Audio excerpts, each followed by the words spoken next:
안녕하세요. 조현 목사입니다. 오늘은 지난 시간에 이어서 사도행전 9장 사울의 회심 장면을 계속해서 한번 살펴보도록 하겠습니다.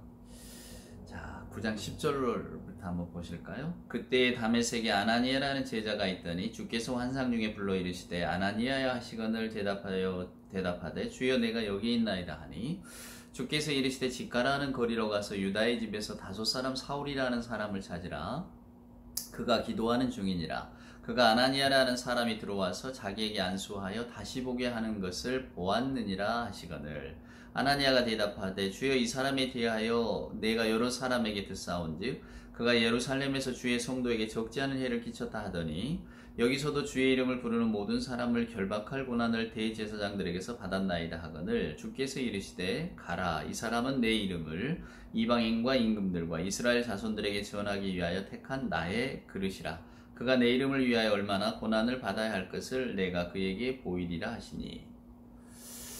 자, 지난 시간에 보았던 것처럼 바울이 원래 박해자였잖아요. 근데 박해자가 이제 변하여서 이제 전도자가 되고 또 밖에 있던 자가 이제 그 전도로 인하여서 핍박받는 자가 되는 장면이 나옵니다. 완전히 인생이 뒤바뀐 거죠. 정반대로.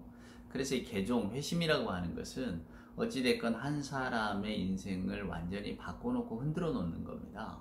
이제 저와 여러분은 이렇게 우리가 이런 경험들이 별로 없기 때문에 내가 진정한 성령에 사로잡힌 회심이 있었는가 이것을 고민할 때가 많은데요. 어찌됐건 오늘 바울에게 놀라운 일이 일어났습니다. 다메섹 도상에서 눈이 먼 자가 돼서 다메섹으로 들어왔죠. 그러니까 예나 지금이나 바울은 자기 목적대로 산 거죠. 다메섹에 가려고 했고 다메섹에 들어왔습니다. 근데 들어온 자의 삶이 완전히 바뀌어진 거죠. 어쩌면 저와 여러분의 인생도 그러지 않겠습니까? 바울처럼 다메섹이라고 하는 곳을 예정해 두고 갑니다. 목적은 다 달랐죠. 다메섹에서 무엇을 할지 저와 여러분의 인생의 목표가 다르듯이 가다가 중간에 주님을 만난 거예요. 결국 다메섹에는 이르렀지만 정반대로 이르게 된 거죠. 언젠가는 우리에게도 이런 놀라운 일들이 일어나지 않겠습니까? 자, 다메섹에 들어온 바울, 아무것도 못하는 자로 들어왔습니다. 앞도 못 보고 먹지도 못하고 마치 정말로 어린아이가 철저하게 의존적인 자가 됐잖아요. 아무도 돌봐주지 않으면 그냥 죽을 수밖에 없는 자, 그런 바울에게 오늘 하나님께서 누구를 준비하십니까?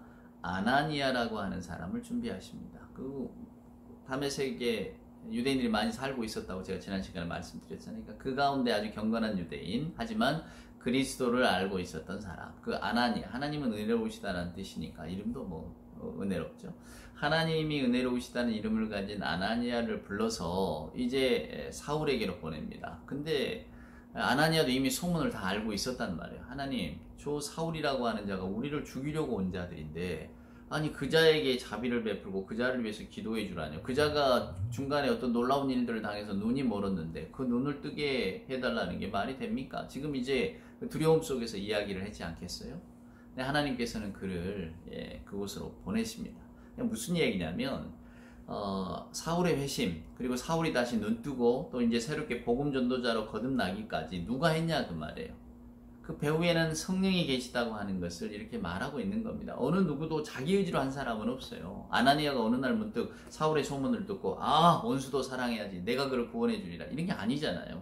아나니아도 사울에게 가기 싫었단 말이에요. 알고 있단 말이에요. 저 사람의 이름을 악명을 듣고 있었던 거죠. 근데 하나님께서 가라고 하니까 안 간다고 하다가 마치 요나처럼 나는 못 가요 하다가 야, 내가 저희를 이방 선교를 위해서 세운 사람이었어. 그러니까 여러분, 이렇게 사도행전 읽어보면 정말로 놀라운 경험들을 하게 되는 겁니다. 분명히 주님께서는 제자들에게 땅끝까지 이르러 내 제자가 되라고 명령을 하셨잖아요. 근데 실은 그 명령을 받들고 정말로 세계 선교로 나선 사람은 그 가운데는 없던 거예요. 핍박하고 오히려 박해자였던 정반대편에 서 있던 사울이라고 하는 자를 들어서 세계 선교의 초석을 놓을 줄을 누가 알았겠어요. 정말로 사도행전이 있다 보면 우리가 정말 겸손해집니다. 그리고 정말 하나님 은혜에 더 놀라게 되고요. 그래서 하나님께서는 바울이라고 하는 자를 들어서 이제 새롭게 하나님의 어떤 선교의 계획을 실행하고 계시는 거죠.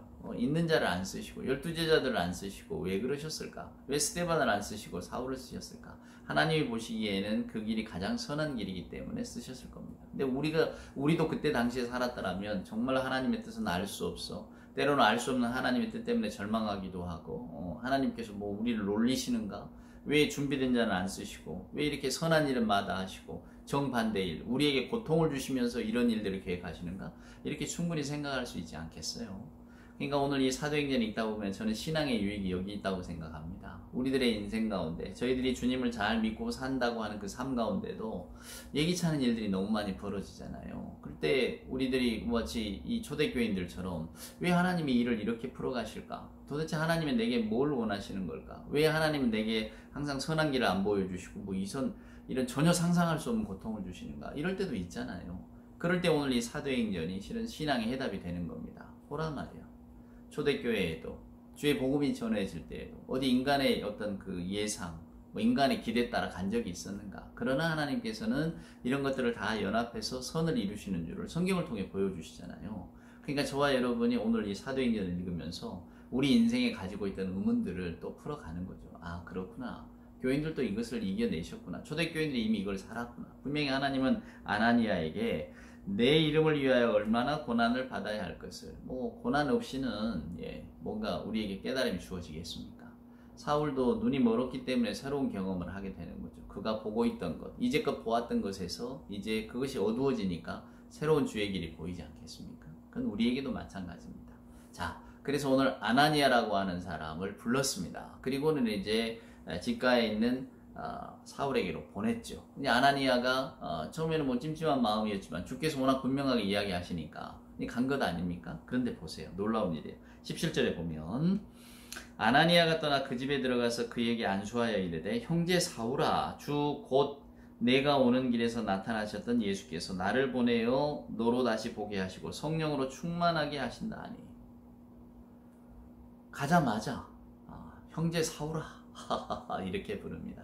여러분 우리는 그저 교회 안에서는 이제 하도 뭐 형제님, 자매님 이렇게 많이 부르니까 뭐 그렇게 부릅니다만은 여러분 형제 자매라고 하는 뜻은 그런 뜻은 아니에요. 우리가 흔히 알고 있는 형제라고 하는 우리 한자어는 순서를 말하는 겁니다. 순서. 이 형 할 때 이 네모가 큰 머리거든요. 머리가 큰 사람 위고 쟤는 아우제자잖아요. 아우제자. 이게 원래 대나무 사다리를 말하는 거예요. 제자가. 대나무 사다리는 놓고 이렇게 높은 데로 이렇게 착착착 올라가잖아요. 올라가는 거. 이게 순서를 말하는 겁니다. 형이 있고 아우가 있고 서열을 이야기하는 건데, 그러나 오늘 이 아나니아가 쓰는 형제라고 하는 말 자체가 달라요. 이게 아델푸스란 말이거든요. 아델푸스 많이 들어보셨죠? 원래 델피스에서 온 말인데 라틴어로 이게 다 어머니 자궁을 말하는 거예요. 델피스가. 그러니까 한 어머니 뱃속에서 나왔다. 형제라는 게 아델푸스가 그런 의미입니다. 오늘 아나니아는 사울을 주의 성령께서 너 가서 네가 사울을 좀 도와줘라라고 하니까 처음에는 마음이 불편했지만 주의 성령이 순종할 때 가자마자 그냥 형제여 이렇게 불러버린단 말이에요. 너하고 나는 한 자손이다 그 말이에요. 놀라운 선포죠. 우리가 하나님 안에서 한 형제여 한 자매라고 말하잖아요. 이게 굉장히 의미가 있는 겁니다. 한 형제여 한 자매라는 것은 아버지를 한 아버지로 두고 인정하는 거잖아요. 그러니까 남이 아닌 거죠. 우리가 다 한 형제라는 것은 다 하나님의 자녀로 여기는 거니까 우리 사이에 있는 어떤 벽들을 다 뛰어넘을 수가 있는 거죠. 편견, 인종, 차별 이런 것들은 없어지는 건 이게 주의 색이 아니겠어요. 그러니까 오늘 아나니아는 그것들을 뛰어넘어 버렸어요. 형제요 이렇게 불러줌으로써 사울을 자기 안으로 이렇게 받아들인 겁니다. 사랑하는 여러분. 이게 얼마나 놀라운 사건입니까? 아나니아도 변한 거잖아요. 이제 제가 나중에 이렇게 고넬료하고 베드로 이야기할 때도 말씀을 드리겠습니다만은 사울만 변한 게 아니에요. 아나니아도 변합니다. 그 원수를.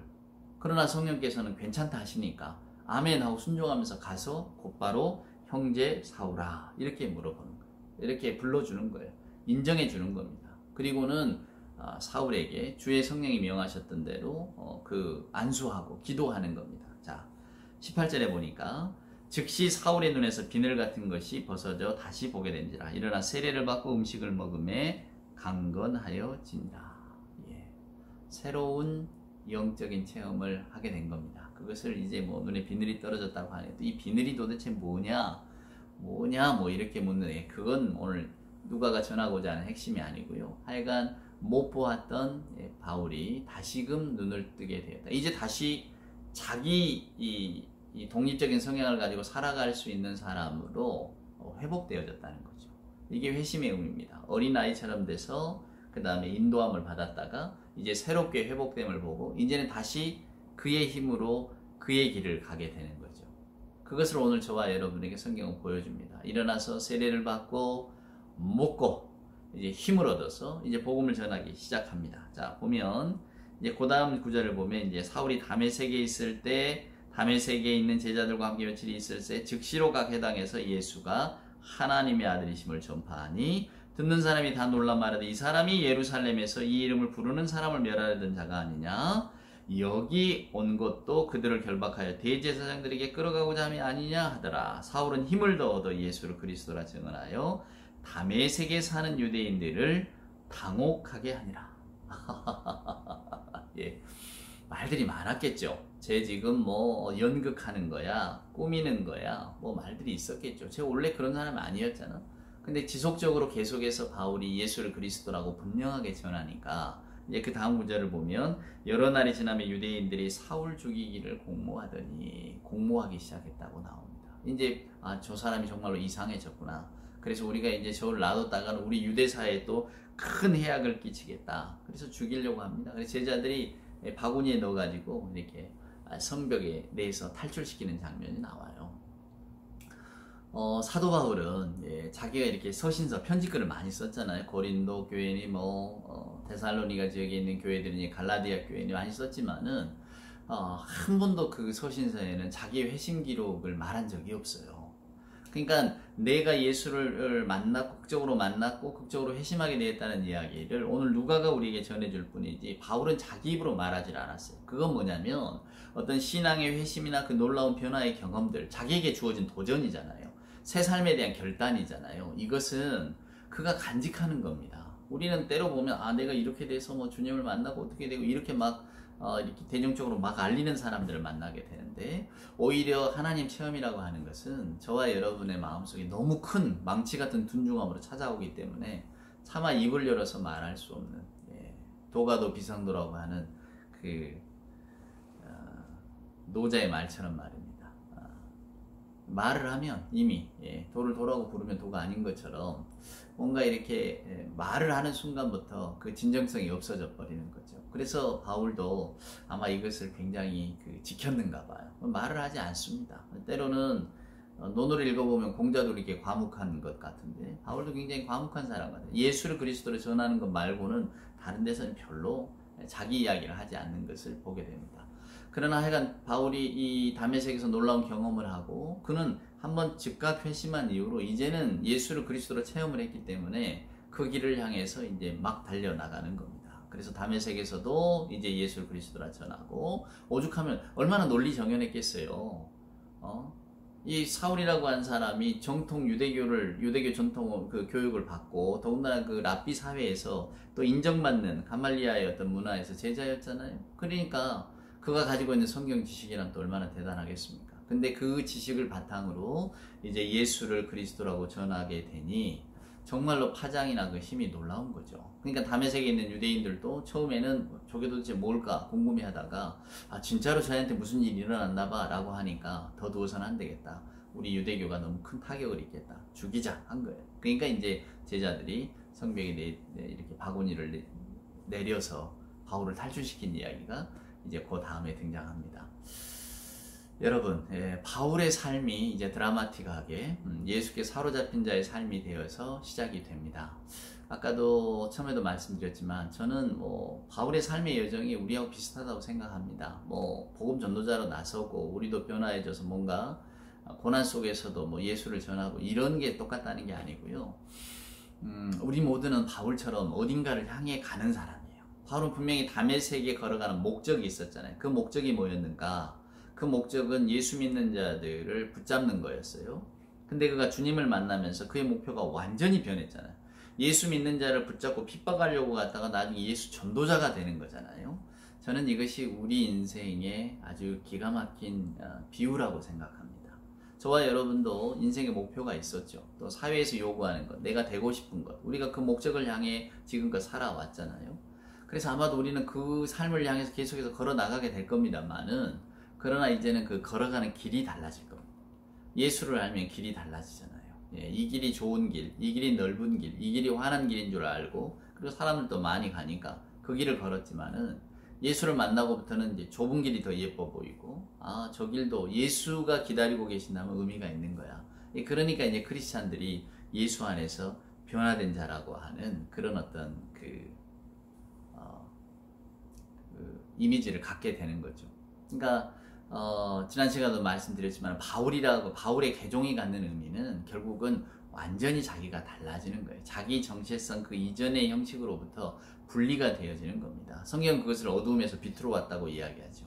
혼돈에서 의미를 찾는 아주 극적인 삶이 시작됐다고 말하지만은, 오늘 저와 여러분은 우리가 그동안에 가치 있게 생각하고 이것이 전부라고 생각했던 것들이 하나님의 시선에서, 주의 성령의 시선에서 볼 때에 절대적인 것이 아니구나라고 하는 생각을 갖게 되는 것, 그때부터 진정한 회심이 시작한다고 볼 수 있죠. 그러면 우리가 그 길을 여전히 걸어가고 있지만 거기에 매임으로부터는 벗어날 수 있잖아요. 전혀 다른 눈으로 그 목표를 바라보게 되니까 이제는 주의 이름으로 그 길을 걷게 되어지는 겁니다. 바울은 세계 선교를 향해 나갔지만은 저와 여러분은 우리들의 삶의 자리, 삶의 현장에서 어떻게 새로운 것을 보게 된 사람으로서 그 길을 걸어갈 수 있을까?